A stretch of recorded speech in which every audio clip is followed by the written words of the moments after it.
Hi, welcome to Grateful Acres Farmstead. We are pressure canning some breakfast sausage today, so we can put it on the pantry shelf. Let's get canning. Alright, so I have a few things out here. We have very hard water, so I'm going to put a couple splashes of vinegar into my canning water. There we go. I also have vinegar in this bowl right here. I'm going to use this to wipe the rims of the jars. I have my canning lids. They're just sitting in hot water. They've not been boiled. You no longer need to boil them according to the Ball website. My jar lifter. I have a plate here to put my utensils on so I don't get the counter all gross. My weight for my lid.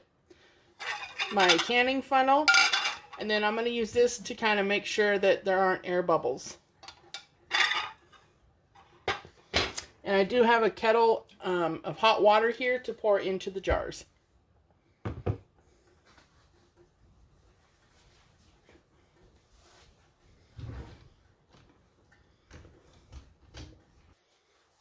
And I also have a couple of paper towels to use to wipe the rim. Alright, have my breakfast sausage. It's hot and it's been cooked. I also have my pint jars. Now this Presto pressure canner will fit 10 regular mouth jars. And I believe 8 wide mouth jars. 7 or 8. And the difference is just the actual jar. Alright, let's get this going here.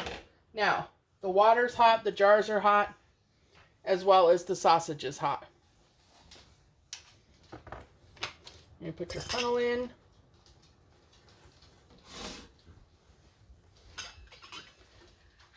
And I do not rinse my sausage or my hamburger. I have a slotted spoon, but I want some of that grease in there. It doesn't bother me. I use it for my recipe, so why waste it? This will hold approximately 1 cup worth of meat.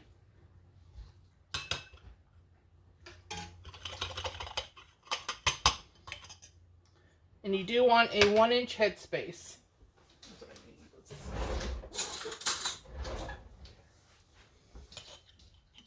We'll fill that one just a little bit.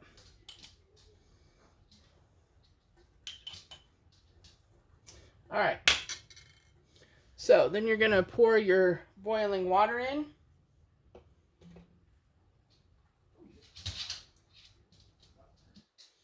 To that 1-inch headspace. You can they have a tool that you can use, a debubbler. I don't know where mine is because I don't use it typically. You can use the end of a spatula or this spoon. You just want to go down around the sides and make sure that you're getting out air bubbles.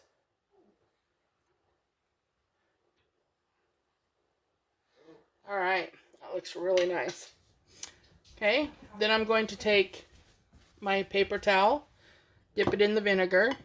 You don't want it drenched, you just want it wet. And you're going to go along the rim. And I use vinegar when I'm doing anything fatty, because you want to make sure it gets all the grease or oil that may have gotten on there. All right, you're going to put your lid on.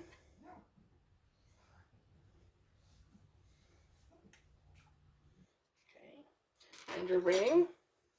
Fingers are tight.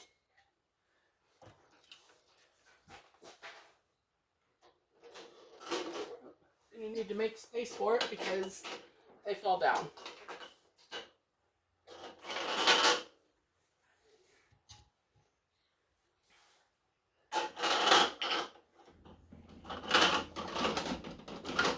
All right. You start with your next jar.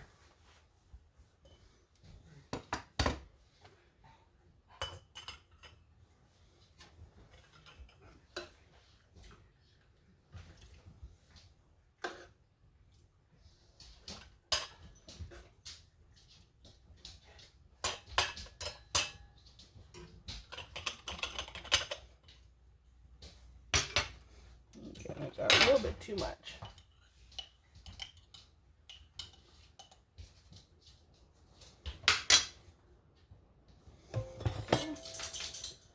Add your boiling water. Well, it just needs to be hot. It doesn't have to be actually boiling. Hot water will work just fine. Debubble. And again, if you have too much in there, just get a spoon and take some out. All right. Find a clean spot on your rag just in case. And you're going to go around the edge.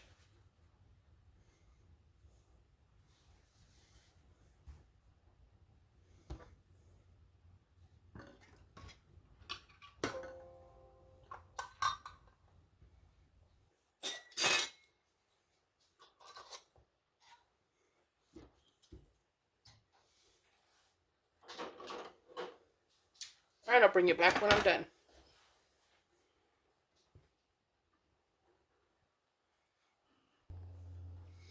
All right, something I forgot to mention earlier.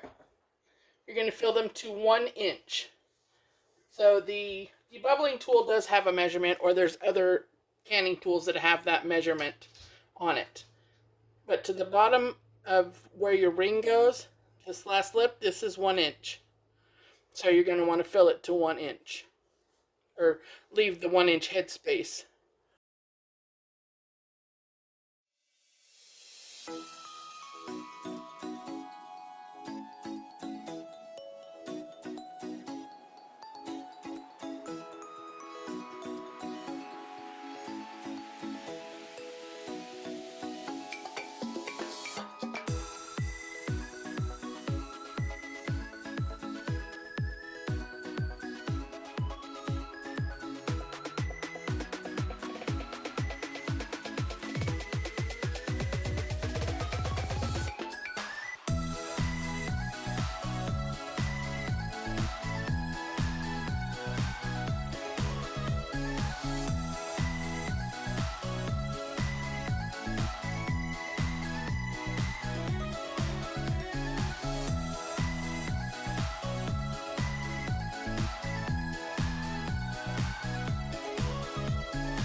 Okay, in case I missed it the first time, when you're trying to get a jar out and it's full of water, you want to make sure that you hold the jar lifter horizontally to pour the water out.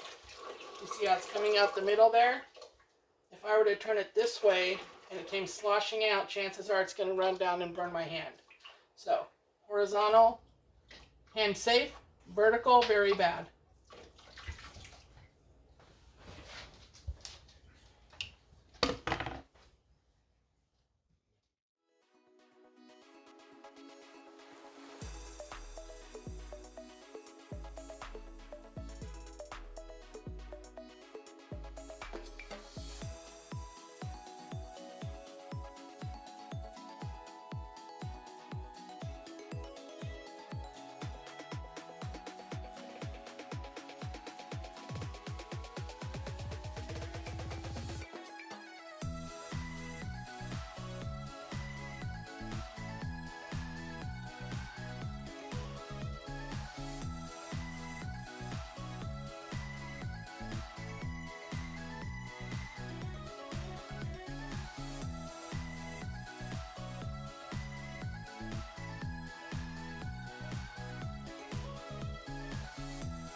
Alright, I'm turning my canner back on to low. It's still warm, so about a medium low. Because you want to bring it up to pressure slowly. Alright, I've already checked my lid to make sure. And you're going to set your top on here. Let's see if you can see this.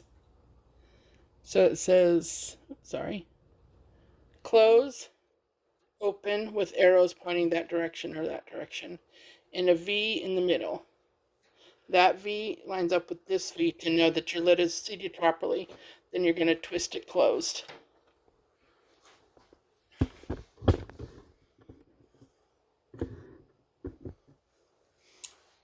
Alright, so you're going to wait until this vent pipe has a steady stream of steam coming out of it, and I'll show you that when it happens. This back here is going to be in the up position, and it will stay there, let you know that the pressure is built up in the canner. This also will be popped out. It's a emergency in case something happens. This will pop out and release the steam. We're going to put our jiggler on, and we're going to, put the jiggler on and wait for it to get to our amount of pressure that we need for our canner. And we'll come back when that's going on. Okay, can you see how strong that steam is? I don't know if you can quite tell. If I move my hand, I think you can tell better. See how strong that's coming out? Alright, so we're going to set the timer for 10 minutes.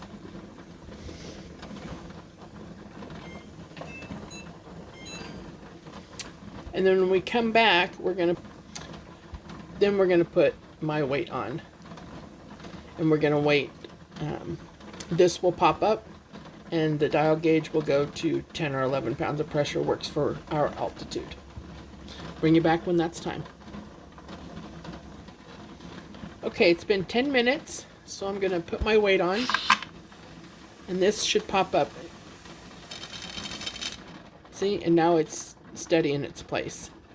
Let's see if I can bring you in a little closer.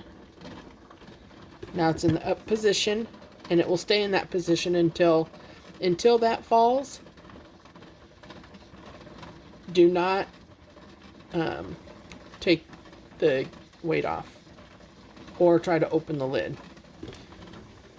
I also have this one is popped up now. So it will build to my 11 pounds of pressure. This should start dancing. And then we'll set our timer for 75 minutes because it's pints. Okay, so you can see that my dial gauge is now at 11 pounds of pressure. Sorry about that. So 11 pounds of pressure. And this is how you want your weight to jiggle. You don't want it going too crazy. So I've turned my heat down just a smidge, and it's right under medium on our gas stove. So you'll have to find what is right for your stove and your canner that you have. So I will now set the timer for 75 minutes. When that's done, I will just turn off the heat. Do not remove that. Do not remove that until this dial gauge is all the way back to 0, and this will fall down. So until those things happen, do not remove that. Okay, so the dial is down to 0.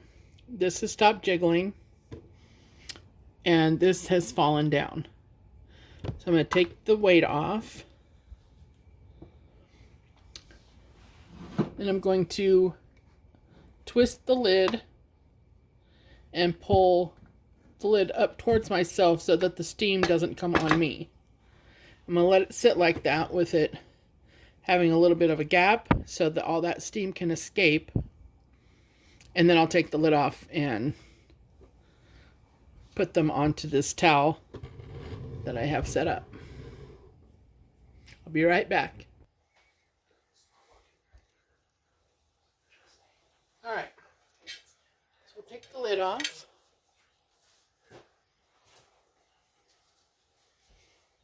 I'm going to pull these out.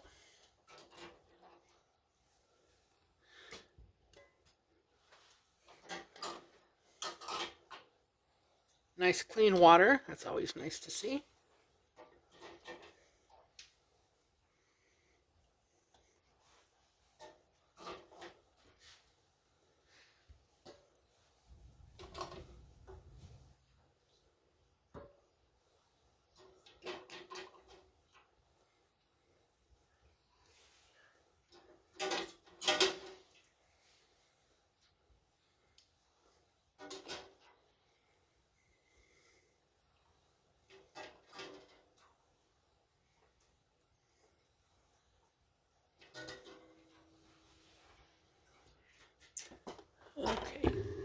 Now you always want to make sure that you put some type of a cloth or towel, pot holder, something underneath so that it's not going directly under your counter. You want to stop it from getting shocked from temperature changes. Also make sure that you don't have it in like a drafty area, because that could also shatter your jars with those temperature fluctuations like that. So now we have 10 jars ready for the pantry. Thank you so much for watching. Please like, share, and subscribe, and have a blessed day.